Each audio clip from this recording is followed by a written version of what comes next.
Are your scars your greatest strength? The Wounded Healer Archetype explained. There is a pain you know that others do not. It's not a loud, dramatic agony, but a quiet, persistent ache that lives just beneath the surface of your days. It is a scar, etched not on your skin, but into the very architecture of your soul. And here is the paradox, the sacred mystery that has brought you here today. This very wound, the thing you have spent years trying to hide, to numb, to forget, is the source of your greatest strength. It is the reason you can see the silent suffering in a friend's eyes when everyone else sees a smile. It is the reason you know the right words to say, or the power of saying nothing at all when someone's world has fallen apart. Your deepest hurt has given you a unique form of sight. It has made you a healer. But who heals the healer? Who tends to the wound that never fully closes? This is the question that haunts so many of us who are drawn to helping, to teaching, to guiding others. We carry our own broken pieces, yet we are masters at mending the fractures in those around us. This isn't a contradiction. It is a qualification. It is an ancient and profound archetype. In the Japanese art of Kintsugi, when a treasured piece of pottery breaks, it is not thrown away. It is meticulously, lovingly put back together. But the cracks are not hidden. They are filled with a lacquer mixed with powdered gold, silver, or platinum. The bowl is not just repaired, it is transformed. The lines of breakage, once a mark of its ruin, now become the most beautiful part of its history. It is more valuable, more resilient, and more beautiful because it was broken. This bowl is you. You are a living work of Kintsugi, and the golden seams that run through you are the very channels of your compassion. For the next 25 minutes, we will embark on a journey together. We will not try to erase your scars, we will trace them with gold. This is not a video to be passively watched while you scroll through your phone. This is a workshop for your soul. It is an invitation to look at the fragments you've hidden away and see them not as evidence of your weakness, but as the raw material of your wisdom. If you are ready to do this work, if you are ready to honor the profound connection between your own suffering and your capacity to serve, then consider this your moment of commitment. Hitting that subscribe button is more than a click. Let it be your pledge, a promise to yourself that you will stay for this entire journey. We will complete this together. Let us begin. Let's return to that Kintsugi bowl. Imagine the artisan. The broken pieces are laid out before them. They are not rushed. Each shard is held, examined, understood. The edges are sharp, the fractures chaotic. A lesser artisan might despair, seeing only ruin. But the master sees potential. They see the story of the fall. They honor the impact that caused the break. This is the first, most crucial step in any form of healing. To honor the wound without judgment. Carl Jung, the brilliant Swiss psychiatrist who gave us so much of our language for the inner world, called this the archetype of the wounded healer. He recognized that so often, the most effective therapists, doctors, and guides are not those who have lived a life untouched by sorrow, but those who have journeyed into their own darkness and returned with a map. The archetype's origins are ancient, rooted in the Greek myth of Chiron. Chiron was a centaur, but unlike the others of his kind who were wild and brutish, he was known for his immense wisdom, kindness, and skill in medicine. He was a mentor to the greatest heroes, but Chiron suffered a tragic fate. He was accidentally struck by an arrow tipped with the incurable poison of the Hydra. As an immortal being, he could not die. He was condemned to live in eternal agony from a wound he could never heal in himself, despite his legendary ability to heal others. It was this unending pain, this intimate, first-hand knowledge of suffering, that fueled his profound empathy.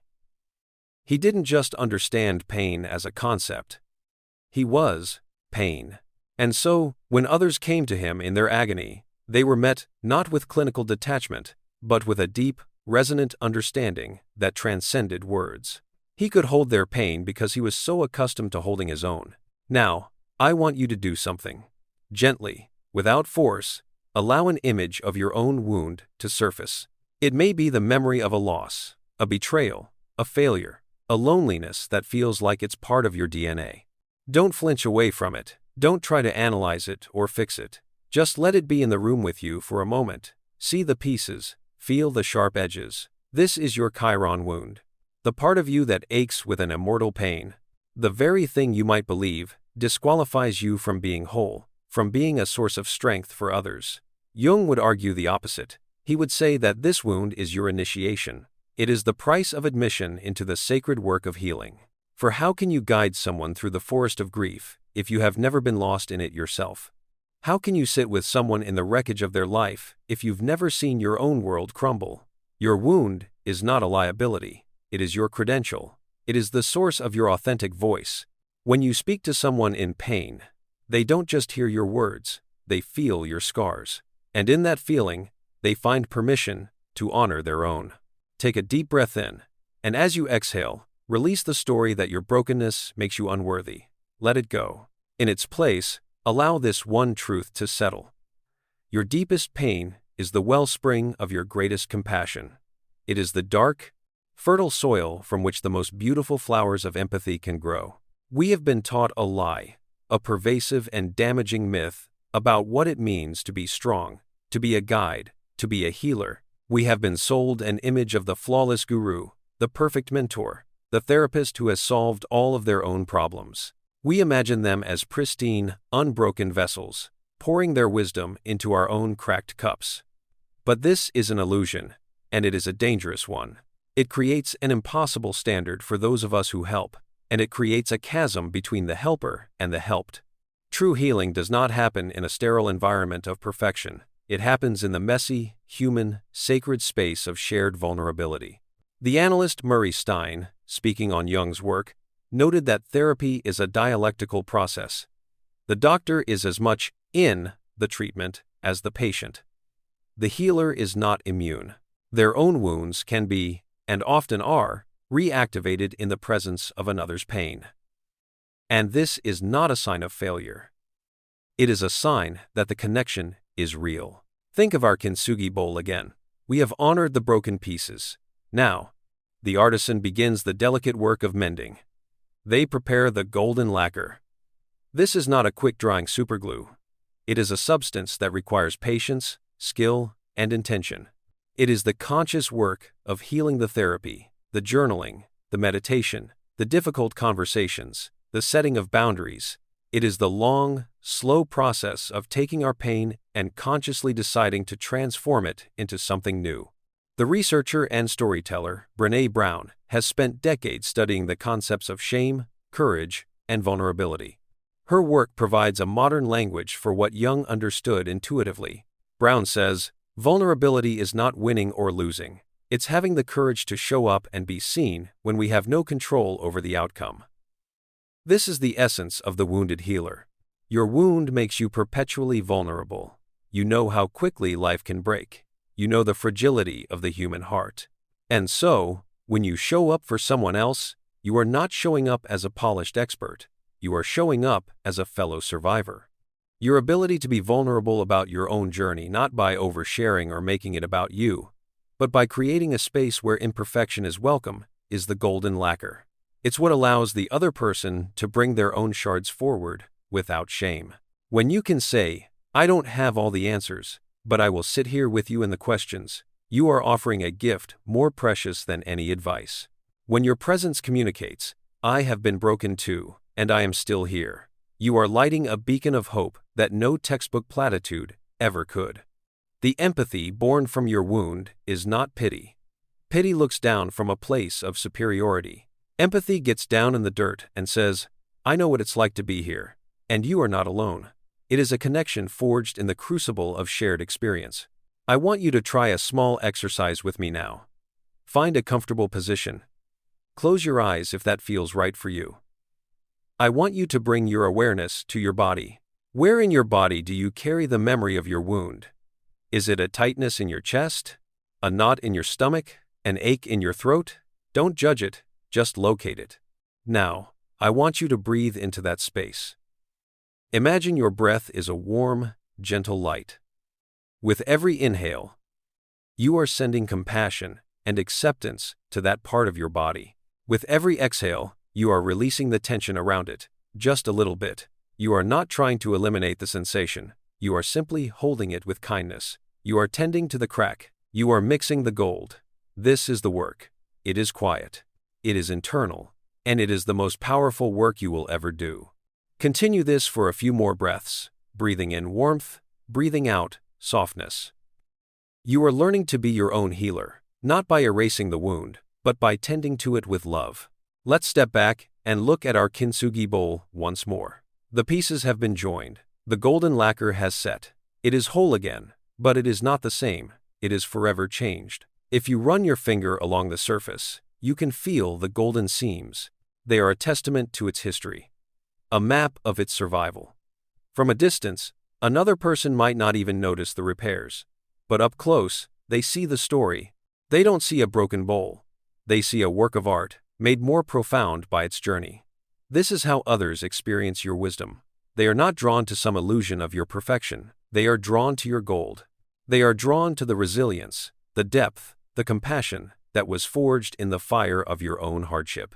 The physician and trauma researcher, Dr. Bessel van der Kolk, wrote a groundbreaking book titled The Body Keeps the Score. His work powerfully demonstrates that trauma and deep emotional wounds are not just stored in our minds as memories. They are inscribed in our very physiology. Our nervous systems, our posture, our gut health, our patterns of breathing, they all carry the story of what we have endured. This is why a purely cognitive approach to healing is often insufficient. We cannot simply think our way out of our deepest wounds. We must also feel our way through them.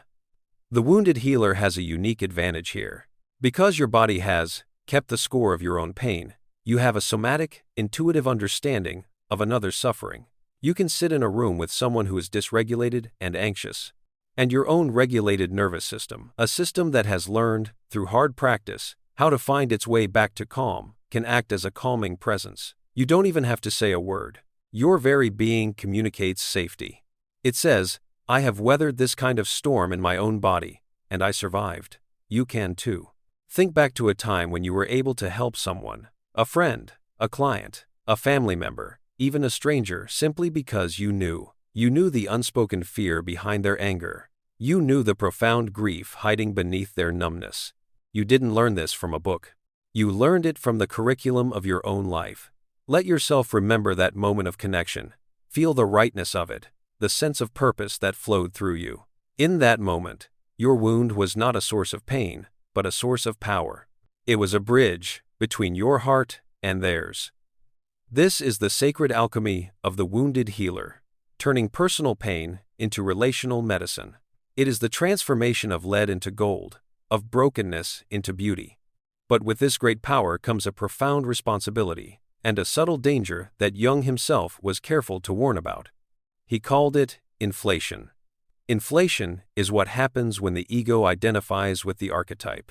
The person no longer sees themselves as a human being who carries a wound and has, through grace and hard work, found a way to use it for good. Instead, they begin to identify solely with the healer persona. The wound is no longer a source of humility and connection, but a badge of honor, a justification for a sense of superiority. Their story becomes, I have suffered more than you, therefore I know better than you. They become attached to the role of being the wise one, the strong one, the one who has it all figured out. This is the shadow side of the wounded healer. It is a defense mechanism against feeling the pain of the wound itself. By focusing so intensely on healing others, they avoid the ongoing, necessary work of tending to their own brokenness. The true wounded healer, the one who practices this art with integrity, never forgets their own fragility. They remain in a constant, humble dialogue with their own unconscious, with their own shadows, with their own pain. They know that the work of healing is never done. The kintsugi bowl, though beautiful, is still vulnerable. It could break again. The healer knows this about themselves. They have their own therapists, their own mentors, their own practices that keep them grounded. They understand that their ability to heal others is directly proportional to their willingness to continue healing themselves. This isn't a weakness, it is the ultimate strength. It is the source of their authenticity and the safeguard of their integrity. It ensures that the gold in their cracks remains pure, untarnished by ego or pride. It keeps the sacred channel of empathy open and clear. So we stand here now, at the culmination of our journey, looking at this magnificent creation, this bowl that is you. We have seen its fragments, honored its fall, traced the patient work of its mending, and understood the profound beauty of its golden seams. And now, for the final, most important revelation, the aha moment that changes everything. We have been talking about the gold, as if it were a separate substance used to fix the cracks. But what if that's not the whole story? What if the gold was not something added, but something revealed? What if the break didn't just destroy, but also uncovered a light that was always inside? The wound did not create the gold, it simply created the opening through which the gold could finally shine. Your capacity for love, your deep empathy, your resilience, your wisdom, these things were not born from your pain. They were always a part of you. Your pain was simply the cataclysmic event that cracked open the ceramic shell of ego and defense, allowing your true, golden nature to be seen. You do not heal in spite of your wound, you heal through it. The wound is the aperture. It is the very channel through which the light of your soul pours into the world. It is, as the poet Rumi wrote, the wound is the place where the light enters you, and it is also the place where your light exits and touches the life of another. This changes everything. It means your wound is not a problem to be solved, it is a sacred gift to be stewarded. From this day forward, I want you to make a new agreement with your pain. When that old ache surfaces, when the ghost of that trauma rattles its chains, do not see it as a regression or a failure. Do not banish it. See it as a reminder. A notification from your soul. It is telling you, the channel is open. It is a tuning fork, vibrating with a frequency that allows you to sense the subtle tremors in the hearts of others. Your ongoing sensitivity is not a flaw, it is your finely tuned instrument. Your ability to feel your own pain is the very measure of your ability to feel for others. So when it arises, greet it with a quiet thank you. Ah, you are here again. Thank you for reminding me of what is real. Thank you for keeping my heart soft. Thank you for making me a better human. Your work in this world is not to prove you are healed. It is not to present a flawless, unbroken facade. Your work is to live and love and serve from the heart of your beautiful, golden-seamed humanity. Your actions are not to prove you are worthy. Your actions are an affirmation that you already are. Hold this image of the Kintsugi bowl in your mind's eye. See the intricate web of gold shimmering in the light. This is not a symbol of damage. It is a masterpiece of resilience. It is a map of a life lived fully, with all its joys and all its sorrows. It is your soul, made whole not by avoiding breakage, but by having the courage to mend with gold. And now, gently, put the bowl down. Let the image go. Your hands are free. The world is waiting. Your life awaits. And most importantly, you, in all your imperfect, wounded, and magnificent glory, you await yourself.